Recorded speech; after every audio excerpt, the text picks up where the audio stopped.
Merci de votre accueil tout d'abord. Merci pour l'organisation de ce débat sur les questions européennes assez largement. Et pour cette première question, donc, le rôle finalement de l'Europe dans le monde, comment l'Europe s'insère-t-elle dans la mondialisation?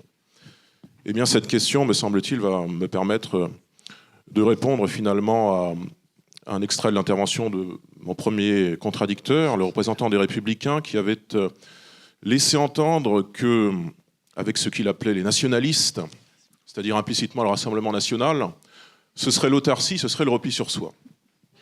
Moi, j'ai plutôt envie de dire qu'avec Manfred Weber, le candidat qu'il soutient à la présidence de la Commission européenne, a priori, j'ai plutôt l'impression que ce sera avec ce candidat-là, ces forces politiques-là, de la fausse droite ou du vrai centre, que nous aurons demain, dans l'espace européen, l'autarcie et le repli sur soi.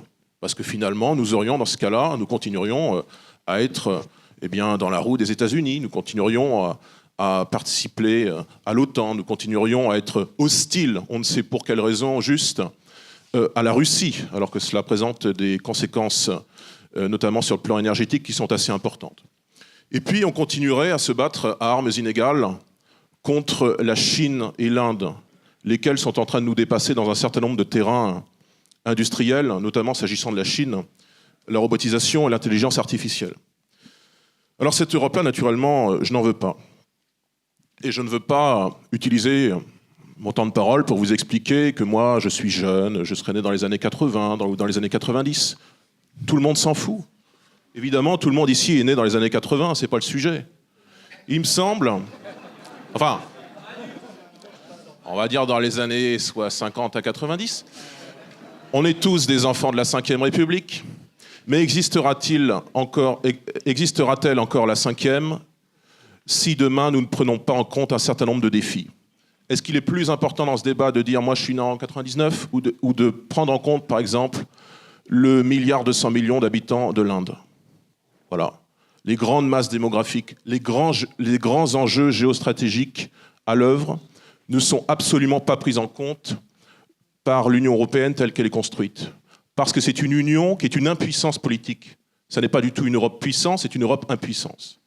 Alors ce que nous nous proposons, c'est une alternative politique, une autre construction européenne qui passe par des coopérations interétatiques, équilibrées, et qu'on arrête de désindustrialiser, de délocaliser, de détruire notre système productif.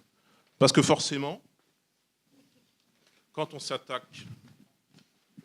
s'attaque à notre système productif en nous exposant à tous les vents de la mondialisation, ça donne des choses bizarres. Et ça expose nécessairement les plus fragiles. Et ça nous donne, par exemple, comme je l'ai vu à Saint-Nazaire aujourd'hui en me rendant chez un retraité, des gens qui sont surexposés aux mauvaises conséquences de la mondialisation. Cette personne, dont je tiens la feuille de cotisation de retraite, elle a perdu, par exemple, 93 € de retraite sur sa retraite complémentaire. Ça a certainement quelque chose à voir avec la mondialisation et l'Union européenne.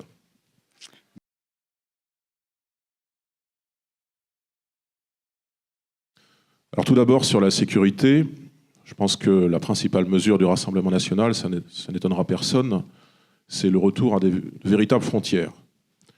À la fois frontières européennes, en sortant de la logique de Schengen, en sortant aussi des insuffisances du dispositif de garde-frontière actuel, en sortant de Frontex, et puis en rétablissant des frontières nationales et en réduisant considérablement les flux migratoires, à laquelle l'Europe, naturellement, est très exposée depuis ces dernières années à la faveur d'un certain nombre de crises politiques, en Syrie, en Libye, etc. Des crises dont au reste le Rassemblement national n'est pas responsable. Alors qu'on pourrait discuter des co-responsabilités d'un certain nombre de partis au pouvoir depuis une dizaine d'années. Naturellement, je précise que nous ne voulons aucunement d'une défense européenne. Pour poursuivre sur le sujet de la sécurité, nous ne voulons aucunement d'une défense européenne commune. Je rappelle que le président de la République, dans notre Constitution, est chef des armées et nous n'envisageons pas que demain, la défense de la France et donc sa souveraineté puissent être aux mains d'un général étranger ou je ne sais quoi. Concernant le sujet de l'environnement, je pense qu'il faut avant tout sortir de cette logique, de cette politique économique de libre-échange complètement dérégulée, complètement financiarisée, et en revenir véritablement au produire, au consommer, au recycler au plus près. Un véritable localisme, comme nous disons. Et ne pas croire que l'Europe, en la matière environnementale, soit quelque chose qui nous protège. Moi, je pense plutôt que l'Europe nuit, enfin l'Union européenne, nuit aux Européens, nuit aux Français sur le plan environnemental. Tout comme sur le plan agricole, selon nous. Parce que nous ne croyons pas que la PAC, la politique agricole commune telle qu'elle est construite, soit pertinente vis-à-vis de notre manière française de produire, de consommer. Et nous voulons sortir de ce productivisme, de cet agroproductivisme, qui est sans doute beaucoup plus calqué sur le modèle allemand. Je pense aux fermes-usines, je pense à un certain nombre d'atrocités, l'élevage des poulets, toujours plus intensif, ce genre de choses. C'est sans doute beaucoup plus adapté à d'autres modèles, d'autres pays, que notre modèle français qui respecte les temporalités, qui respecte les animaux, qui respecte les agriculteurs, leur travail. Et donc, il faudra sortir de la PAC et sortir d'un certain nombre d'orientations telles que l'Europe les met en place actuellement, notamment dans l'article, c'est un petit peu technique, l'article 38 et 39 du traité de fonctionnement sur l'Union européenne. Regardez, c'est assez intéressant et ça révèle beaucoup de l'agroproductivisme actuel.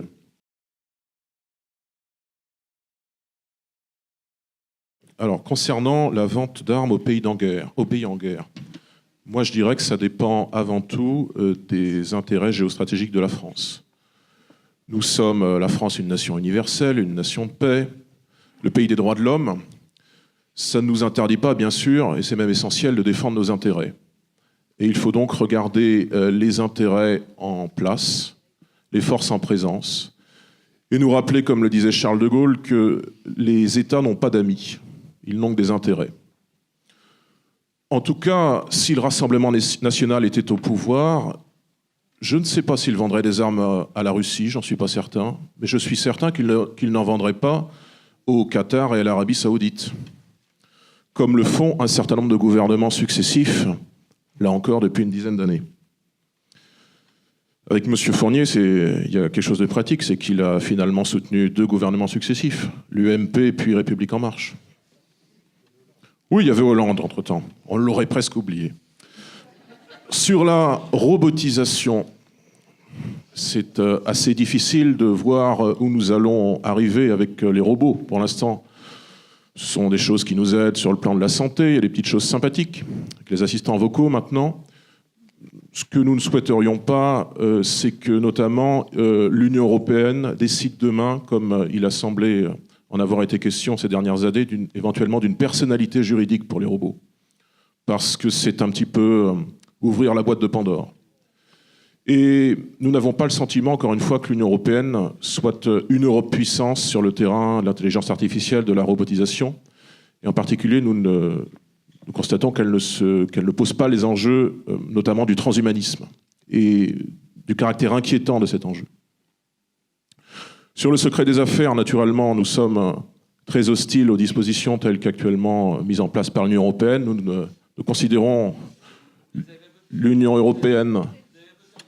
Moi, je ne suis pas député européen, je n'ai pas voté, j'ai rien voté. Je suis simple conseiller municipal, je suis déjà assez occupé à débarrasser Saint-Nazaire du socialisme. Tâche difficile s'il en est, mais exaltante. L'Union européenne est assez orwellienne comme cela pour que nous nous embarrassions de cette loi sur le secret des affaires. Et puis, sur les fichiers S islamistes, tout a été dit, même si un peu maladroitement sans doute par le représentant des Républicains. Expliquez-moi si l'islam radical est un progressisme, notamment pour le droit des femmes et le droit des homosexuels. Moi, j'ai pas l'impression.